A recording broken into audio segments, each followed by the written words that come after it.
Hello everyone, my name is Alvin Okoro and I'm a front-end tutor here at Rescue America. So in this tutorial, I want to quickly show you how you can actually set up your environment or your work environment as a front-end developer on your Mac machine. Well, our primary focus will be setting up those environments on our Mac machines.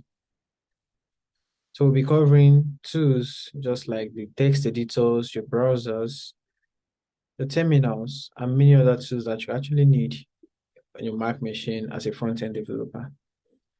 And to begin, we'll be looking at the browser, which is the primary tool that you need as a front-end developer. So let's discuss the browser. The browsers. The browsers help you as a user to navigate around the web, to go from various pages to another for you to search for different URLs. Well, as a front-end developer, you need these browsers to visualize or to see whatever you're building on the web. Now we have a lot of browsers ranging from the Google Chrome browser, the Mozilla Firefox browser, the Microsoft Edge browser, the Safari, which comes by default on your Mac machine. But in this tutorial, we will strongly recommend that you get the Google Chrome browser. So now, how do you get the Google Chrome browser on your Mac machine? Well, let's demonstrate how you can actually get the Google Chrome browser on your Mac machine. On your browser or your Safari browser or any browser that comes by default on your Mac machine, you can actually open it up and then go to this URL, google.com/chrome. And when the page loads up, it shows you the official landing page of the Google Chrome browser. And from this landing page, you can either download a new Google Chrome browser, or you can download the older version, or you can update the existing Google Chrome that you have on your machine. But in this tutorial, we just want to demonstrate how you can actually download a newer version of Google Chrome on your machine. So you can actually click on this download Google Chrome option, and it takes you to the download page.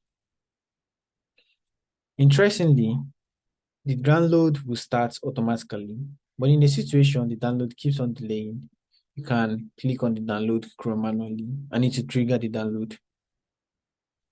Also, Google Chrome left us with series of steps that can actually use or can actually follow in order to get Google Chrome running on our machine. The very first step says open. So once your Google Chrome is downloaded on your machine, you just have to click on the open option. Then once you click on open, it takes you to the step 2, which means you have to install. And you can simply install by dragging your Google Chrome into the application tab, just like displayed on this image. So once you drag it into the application folder on your Mac machine, Google Chrome will automatically be installed on your Mac machine. And you can actually use it to navigate or do whatever you want to do. So this is how you can actually get Google Chrome or any browser that you want on your machine. Remember that you're also not limited to getting just Google Chrome on your Mac.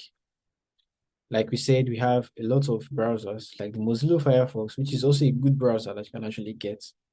Just have to go to the Mozilla Firefox page and then download. Follow the same option, dragging it into your application tabs, and then you have Mozilla Firefox installed on your machine. But we still recommend that you stick to Chrome. So now we've installed browser on our machine. We can actually use this browser to install the extra tools that we need as a front-end developer on our Mac machine. So what is the next tool? The text editors. The text editors are code environments. They allow you to create, to enter, to edit text or codes on your machine. So developers use these text editors in manipulating source codes in order to get a desired output. We have a lot of text editors, just like the way we have a lot of browsers. Some text editors includes the VS Code, which is the Visual Studio Code, the Atom, the Sublime Text Editor, the Notepad++ or the Notepad. And as usual, we always recommend that you have to get out of all of these. And we recommend the Visual Studio Code because it is flexible and easy to get started with. Well, how can you get the Visual Studio Code on your Mac? We'll also demonstrate how you can actually download the Visual Studio Code on your Mac, just like the way we demonstrated that of Google Chrome. So let us download the Visual Studio Code on our Mac.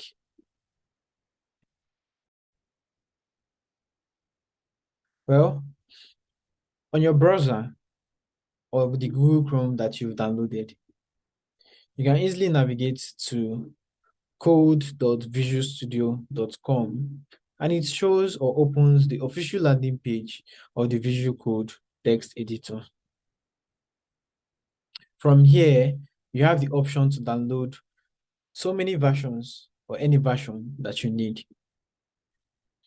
When you click on this drop down, you can see the various operating systems that can support this Visual Studio Code. We have the Mac OS, which is what we are going to use to install this Visual Studio Code.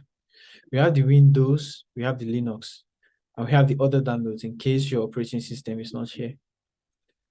And by default, the Visual Studio Code official website automatically gets or notice our operating system, and that is why it shows us to download the Mac Universal Stable version. And just like the browser or the Google Chrome that we downloaded, once you click on the Mac Universal Stable version, it takes you to the download page, of which the download will start automatically. So you can see our Visual Studio Code is downloading here. But because I already have it, I'll also show you how the Visual Studio Code looks like once downloaded. So now when you open the Visual Studio Code, it looks much like this. So it looks like an empty environment where you can actually enter text. So in the Visual Studio Code, you can create a new file. When you click on this on the file option, you have the new file. You can create a new file. You can add an existing folder that you had already on your machine. You can save the folder. You can open a folder and you can do whatever you want to do. You can copy, you can paste, you can undo, and you can redo. So this is the environment that the developers use in order to manipulate codes which they get to see on their browsers. So like we always say, we recommend you to please get the Visual Studio Code browser. And also, you are not also limited to the VS Code or the Visual Studio Code. We have the Atom, we have the Sublime Text Editor, we have the Notepad++. You're free to choose whatever text editor you want to choose. We only recommend that you get the VS Code, which is very easy to get started with. So now we've known on how to can actually get the browsers installed on our Mac, and we've used the browser to install VS Code on our machine. So the next tool that we actually need to look into is the terminal. What is the terminal? So terminals are command line interfaces available in all computers. What do we mean by they are available in all computers? So we mean that it comes by default on all computers. It can be used to execute entered commands and perform advanced administrative functions. So since the terminal comes by default on all computers, how do we get to know if we really have this terminal installed on our Mac? Well, I'll also demonstrate how you can actually get to see your terminal on your Mac machine. So let us demonstrate. So on your Mac home screen, we can actually get to search for terminal on our Mac. We have the option of making use of the command and spacebar in order to search for the terminal on our MacBook. So once you hit the command and space bar, it gets the search bar for you. And of course, if you type in the terminal, it automatically opens up the terminal for you. And when you click on the terminal, it opens. But in a situation you're not comfortable with this shortcut, you can click on the search icon close to the battery bar on your Mac. So once you click on the search icon, it pops up the search bar. And then when you enter your terminal keyword, it brings out the terminal, of which if you click on, it opens the terminal. So the terminal is a dark environment. It allows you to enter advanced command. You can manipulate your PC from here. You can carry out administrative functions with your terminal. You can install a lot of tools using this terminal. Well, we are going to also demonstrate how tools that you can actually install using a terminal when we get to the next tool that we need as a front-end developer. And that takes us to the next tool, which is the Git and GitHub. What is Git and what is GitHub? Every developer needs a place to store or to show their codes or to share their codes with someone. So GitHub is a web-based version control and collaborative or collaboration platform for software developers. So with GitHub, developers can upload their code, store their codes, or even share their codes with anyone they want on the internet. Now, what is Git? Just like you need a key in order to access your building or your apartment, Git, it's more like a key to GitHub. So with Git, you can actually track, you can actually set, you can actually push and update your codes on GitHub.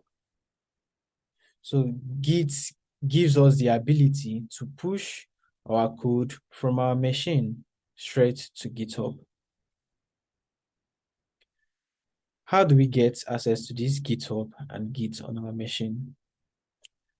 We'll also demonstrate how you can actually get access to GitHub and also how you can actually get access to Git too on your Mac machine for you to be able to make use of those commands in order to push your codes straight to GitHub.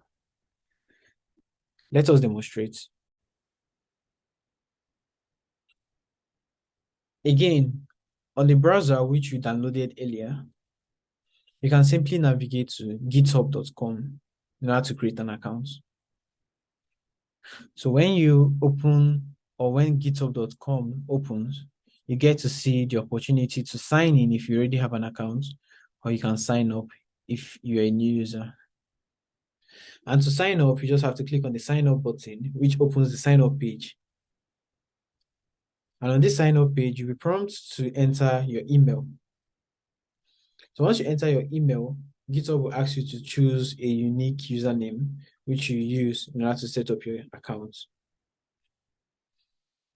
So once you enter your username, as usual, you have to set up your password, which is a form of authentication for you to have access to your dashboard on GitHub. So when you do that, you automatically have a GitHub account. Now, remember we mentioned that we need something like a key or something to give us the ability in order to push our code right from our PC down to GitHub. That is where we have the Git SM download. You can simply search for git-scm/download on Google and then select the first option that you see there. This takes you to the download page where you can actually get Git installed on your PC. Because we are running on Mac currently, that is why this automatically shows us to download for Mac. But if you're on Windows, you can click on the Windows. If you're on Linux, you can click on the Linux. But it's advisable for you to click on the download for Mac, which is shown here for you. So once you click on the download for Mac, it takes you to an option for you to download Git or set up Git on your Mac. To set up Git, we need tools just like the Homebrew, the Macbots, or the Xcode, which automatically ships a package of Git alongside it. But recommendedly, we advise you to make use of the Homebrew in order to set up Git. Because it's your first time setting up Homebrew on your Mac machine, you have to click on the Install Homebrew if you don't already have it. So once you click on the Install Homebrew, it takes you to the Homebrew official page where you can actually see the install command. Remember, we talked about the terminal, which allows you to manipulate or execute commands. We are going to make use of our terminal in order to install this Homebrew on our Mac machine. You simply have to click on the copy icon here. So once you click on it, you've copied this command, and then search for our terminal as usual with the terminal keyword. And then once our terminal is open, we paste in the command and hit on the return key. Of course, we need some form of access for Homebrew to be installed on our machine. So we have to enter our password.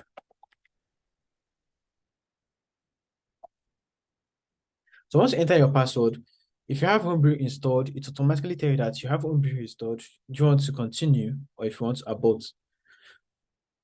But for this tutorial, I'll click on the return keyword for it to install Homebrew on our computer. So we are actually making use of the terminal in order to install Homebrew on our machine. So we have Homebrew installed on our machine because you can find the installation successful here. So we have to go back to our Git official landing page and then copy the command, the brew install Git. And as usual, we can actually search for our terminal, open up our terminal and paste in this command. If you have Git installed on your machine, you get a message telling you that Git is already installed on your machine. But if you don't, it automatically install Git on your machine. So now let's hit the return keyword. And because I have Git installed on my machine, that is why I have the Git is already installed and up to date on my machine. But if you don't have, it automatically install Git on your machine. And with these Gits, you have the superpowers in order to push code from your computer straight to GitHub. So what have we discussed so far? As a developer, the very first thing you need is your browser. I recommended that you get the Google Chrome browser. With your browser, you can be able to visualize whatever you're building on the web, and you can navigate from page to pages. And the next most important tool that we advise you to set up is your text editors.